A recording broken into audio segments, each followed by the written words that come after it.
Interesting. I've never seen an impulse with a wood door like that. Well, that's because it was a US. What the heck? Look at that. US door track. Dover door track. Oh, ThyssenKrupp door track. Huh. Jeez. They completely replaced this thing. Wow.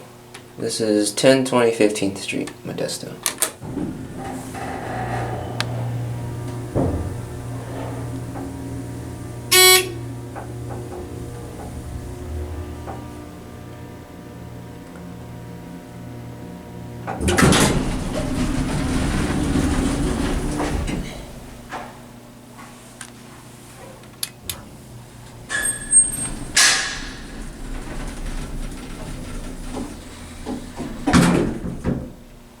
Very interesting.